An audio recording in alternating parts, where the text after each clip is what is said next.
Hello friend, સુધાસ food and મોરમાં તમારું સ્વાગત છે।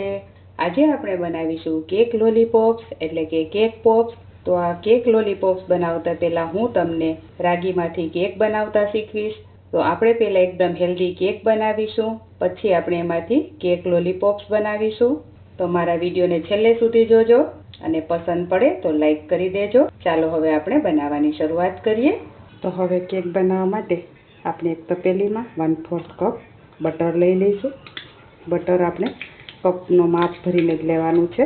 આપણે 1/4 કપ ફૂલ ભરીને જ લેવાનું છે। હવે આપણે આવી જ રીતના આખો ભરેલો 1/2 કપ ગોળનો પાવડર લઈશું। હવે આ બંનેને સરસ મિક્સ કરી લઈએ। આજે આપણે આમાં ખાંડનો યુઝ નથી કરવાના, હું તમને આજે ગોળમાંથી જ કેક બનાવીને શીખવવાની છું। આ કેક એકદમ હેલ્ધી છે, આપણે મેંદા વગર ખાંડ વગર બનાવવાના છીએ। હવે આ બંને સરસ મિક્સ થઈ ગયું છે। આપણે પહેલાં થોડું દૂધ એડ કરીશું।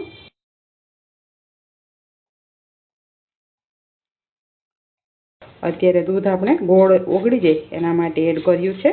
આવી રીતના દૂધ એડ કરી અને મેં મિક્સ કરી દીધું છે। હવે આ ચાળણીમાં આપણે 4 ટેબલ સ્પૂન કોકો પાવડર લઈશું। 1/2 ટીસ્પૂન આપણે બેકિંગ પાવડર લઈશું। 1/4 ટીસ્પૂન આપણે બેકિંગ સોડા લઈશું। હવે આ બધી વસ્તુ આપણે ચાળી લઈએ। આ વસ્તુને ચાળવી ખૂબ જરૂરી છે, કેમ કે આ ગાંઠ હોય એ નહીં તો પછી ભાંગશે નહીં અને કેક બેકિંગ થવામાં પણ પ્રોબ્લેમ થશે। એટલે આવી રીતના ચાળતી વખતે ગાંઠો ભાંગી નાખવાની। હવે આ સરસ ચડાઈ ગયું છે। આપણે 1 કપ રાગીનો લોટ લેવાના છીએ, તો આપણે લોટને પણ ચાળી લઈશું।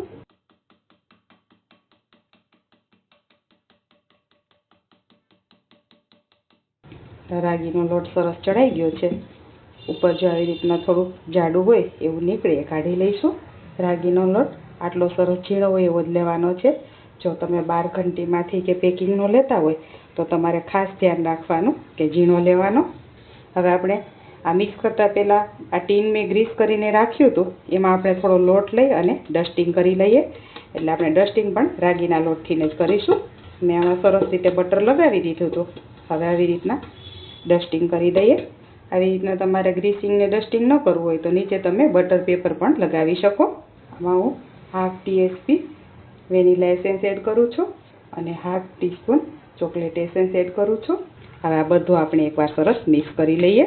અહીંયા મેં ચોકલેટ અને વેનીલા બંને એસેન્સ અડધું અડધું લીધું છે।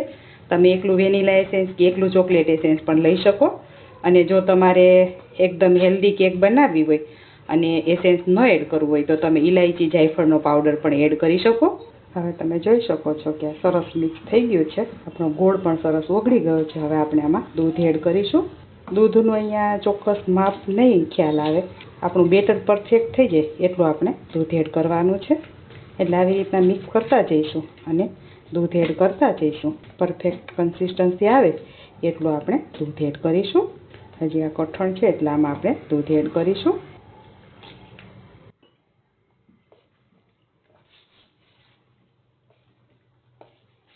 અંદાજે આમાં અડધોથી પોણો કપ જેટલું દૂધ જશે। અહીંયા મેં બટર લીધું છે, તમે બટરની જગ્યાએ તેલ પણ લઈ શકો, પણ માપ સેમ જ રાખવાનું। અત્યારે મેં જેટલું બટર લીધું છે એટલું તેલ લેવાનું।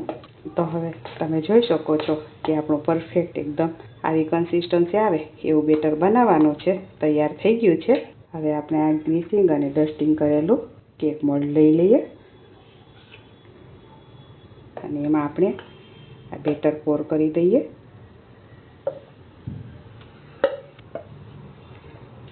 અહીંયા મેં આ 6 ઇંચનું ટીન લીધું છે, એમાં આપણે બધું બેટર પોર કરી દઈએ। હવે આપણે આ બધું બેટર પોર કરી દીધું છે।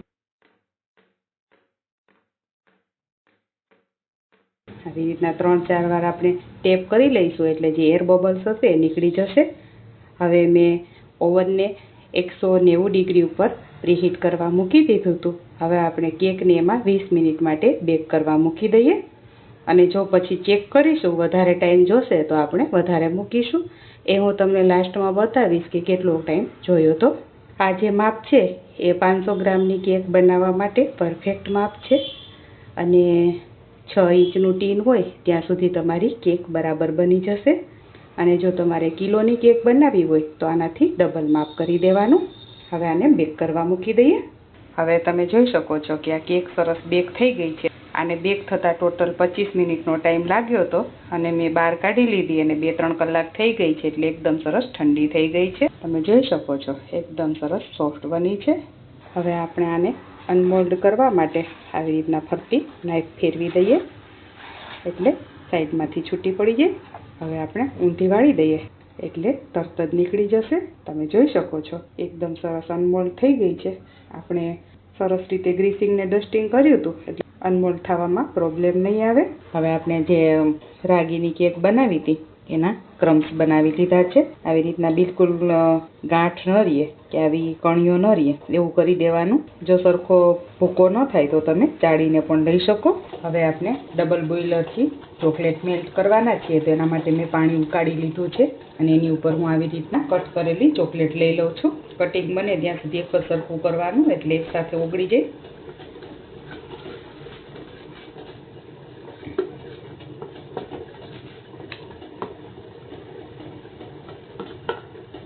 આવી રીતના મિક્સ કરતા જવાનું એટલે ઝડપથી ઓગળી જાય. હવે આટલું થઈ જાય એટલે આપણે ગેસ બંધ કરી દઈએ કેમ કે આ એની ગરમીથી ને ઓગળી જશે. તમે જોઈ શકો છો કે ફટાફટ આપણી ચોકલેટ ઓગળી ગઈ છે. હવે આ ચોકલેટને હું એક ગ્લાસમાં કાઢી લઈશ એટલે જે બોલ્સ છે એ ડીપ કરવામાં આપણને વધારે સારું ફાવે. આ હજુ ગરમ છે એટલે બાજુ ઉપર મૂકી દઈએ એટલે થોડી ઠંડી થઈ જાય. હવે આપણે આ જે કેકના ક્રમ્સ કરી લીધા છે એ લઈ લઈએ. આપણે રાગીમાંથી કેક બનાવેલી છે એટલે ખૂબ જ હેલ્ધી છે. બાળકોને આપવામાં પણ વિચાર નહીં કરવો પડે એટલી સરસ હેલ્ધી છે. હવે આમાં તમે બે રીતે બનાવી શકો. એક તો તમે ગનાશ એડ કરીને પણ બનાવી શકો અને બીજું તમે અમૂલ ક્રીમ અને મેલ્ટેડ ચોકલેટ બંને એડ કરીને પણ બનાવી શકો. તો આજે હું અમૂલ ક્રીમ અને મેલ્ટેડ ચોકલેટ એડ કરવાની છું એટલે મેં અહીંયા અમૂલ ક્રીમ લઈ લીધું છે અને ઉપરથી મેલ્ટેડ ચોકલેટ લઈ લઉં છું. ક્રીમ ને ચોકલેટ લેતા હોય ત્યારે બંને અડધું અડધું લેતું જવાનું અને મિક્સ કરતું જવાનું. એમ લાગે કે હવે પ્રોપર થઈ ગયું છે એટલું આપણે લઈ લેવાનું. એનું સરસ બાઇન્ડિંગ આવી જવું જોઈએ. હવે તમે જોઈ શકો છો કે આનું બાઇન્ડિંગ એકદમ સરસ આવી ગયું છે. આ તો મારે ક્વોન્ટિટી ઓછી હતી એટલે મેં 2 ચમચી ક્રીમ અને 2 ચમચી મેલ્ટેડ ચોકલેટ લીધી છે તો પણ આપણો સરસ આવું ડો તૈયાર થઈ ગયો છે. આપણે લોટ બાંધીએ એવી કન્સિસ્ટન્સી આવી જાય એટલું જ આપણે કરવાનું છે પણ આનું ટેક્સચર એકદમ સ્મૂથ હોય તો સરસ બનશે. હવે આપણે જેટલી સાઈઝના બનાવવા હોય એવી રીતના આપણે આવી રીતના બોલ્સ લઈ લેશું અને ગોળ વાળી લઈશું. તમે જોઈ શકો છો એ કેટલો સરસ બોલ તૈયાર થઈ ગયો છે. હવે આપણે આવી જ રીતના બધા વાળી અને તૈયાર કરી લઈએ. ખૂબ જ ઝડપથી બની જતી અને એકદમ હેલ્ધી એવી આ વાનગી છે. આપણે બહારથી લઈ આવીએ કે મેંદાનો ઉપયોગ કરીએ તો બાળકોને આપતા પહેલાં આપણે વિચાર કરવો પડે. બાળકોને તો શું પણ મોટાને પણ ખાવા માટે સારું નથી હોતું પણ આવી રીતના જો તમે બનાવશો 2ની જગ્યાએ 4 ખાશો તો પણ કશો વાંધો નહીં આવે. હવે અહીંયા મેં બધા બોલ્સ વાળી લીધા છે. હવે આને 10 થી 15 મિનિટ માટે આપણે ફ્રીજમાં મૂકી દઈએ. હવે આ 10-1 મિનિટ ફ્રીજમાં મૂક્યા હતા એટલે સરસ સ્ટીપ થઈ ગયા છે. એમાં આવી રીતના આપણે સ્ટીક લગાવી દઈએ. તમે ડાયરેક્ટ પણ લગાવી શકો અને ચોકલેટવાળી કરીને પણ લગાવી શકો. હવે જો આ ગ્લાસમાં મૂક્યા છે એટલે એકદમ સરસ આખો બોલ ડીપ થઈ જશે. હવે આવી રીતના ફેરવી દેવાનો. ફ્રીજમાં મૂક્યા હતા એટલે સરસ બધું જામી જશે. ચોકલેટનું ઉપરનું લેયર છે એ સરસ જામી જશે. વધારાની હશે એ નીકળી જશે. હવે આવી રીતના આપણે ઉપરથી તમને જે પસંદ હોય એ ગમે તે ભભરાવી શકો. અત્યારે હું આવી રીતના કલરફુલ સ્પ્રિંકલર છે એ ભભરાવું છું. હવે આને આવી રીતના આપણે ગ્લાસમાં અરેન્જ કરી દઈએ.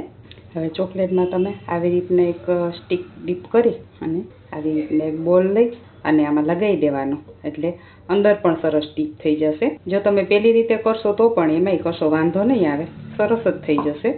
હવે આવી રીતના ફેરવતા જઈ વધારાની ચોકલેટ ડ્રીઝલ થઈ જવા દેવાની. હવે આમાં હું ચોકલેટ અને કલરફુલ વર્મિસેલી લગાવું છું. હવે આને પણ આપણે આમાં રાખી દઈએ. આ રેસીપી બાળકોને પણ બનાવવી ખૂબ જ ગમશે કેમ કે એને ખાવાનું તો ગમતું જ હોય છે પણ જ્યારે બનાવવાની થાય ત્યારે આવી રીતના બનાવવાની પણ એને મજા આવતી હોય છે. એટલે તમે થોડી ઘણી હેલ્પ કરી આપો તો પછી આમાં કુકિંગનું તો કંઈ કામ છે નહીં એટલે એ લોકો જાતે પણ બનાવી શકશે અને જાતે બનાવવામાં એને ખૂબ જ મજા આવશે. જો તમને ચોકલેટ વધારે પસંદ હોય અને તમારે ચોકલેટ વધારે લગાવવી હોય તો આવી રીતના એકવાર કોટ કરી ફ્રીજમાં મૂકી દેવાનું. ફરીથી તમારે બીજી વાર કોટ કરવાનું તો ચોકલેટનું લેયર પણ વધારે થઈ જશે અને ટેસ્ટ પણ સરસ આવશે. અને આ આપણે ફ્રીજમાં મૂક્યા હતા એટલે તરત જ સેટ થઈ જશે. અને તમારે આ હેલ્ધી છે અને જો વર્જનને હેલ્ધી જ રાખવું હોય અને ઉપર કંઈ સ્પ્રિંકલ ન કરવું હોય તો પણ ચાલે. તમે મિલ્ક ચોકલેટમાં ડીપ કરી અને ઉપરથી ડાર્ક ચોકલેટથી પણ ગાર્નિશ કરી શકો અને આમ પ્લેન પણ રાખી શકો. તમે જોઈ શકો છો કે જે આપણે પહેલાં અરેન્જ કર્યા હતા એ સરસ સ્ટીપ થઈ ગયા છે. આપણે આ બોલ્સને પહેલાં 10-15 મિનિટ માટે ફ્રીજમાં મૂકી દીધા હતા એટલે આને સેટ થતાં બિલકુલ વાર નહીં લાગે, કેમ કે બોલ્સ ઠંડા હશે ને એટલે ચોકલેટ એકદમ સરસ ઉપર કોટ થઈ જશે અને સ્ટીક પણ થઈ જશે. તો ફ્રેન્ડ્સ, તૈયાર છે આપણા એકદમ હેલ્ધી ટેસ્ટી એવા કેક પોપ્સ એટલે કે કેક લોલીપોપ્સ. તો આ રેસીપી તમને કેવી લાગી તે તમારા ફીડબેક મારી સાથે ચોક્કસથી શેર કરજો અને આવી નવી નવી રેસીપીઝના વિડીયો જોવા માટે મારી ચેનલને સબસ્ક્રાઇબ કરી લેજો. બેલ આઇકન દબાવવાનું ભૂલતા નહીં. આ વિડીયો જો તમે ઇન્સ્ટાગ્રામ કે ફેસબુકના માધ્યમથી જોતા હોય તો મારા પેજને ફોલો કરજો, લાઇક કરજો અને તમારા ફ્રેન્ડ્સ અને ફેમિલી સાથે ચોક્કસથી શેર કરજો. Thank you for watching.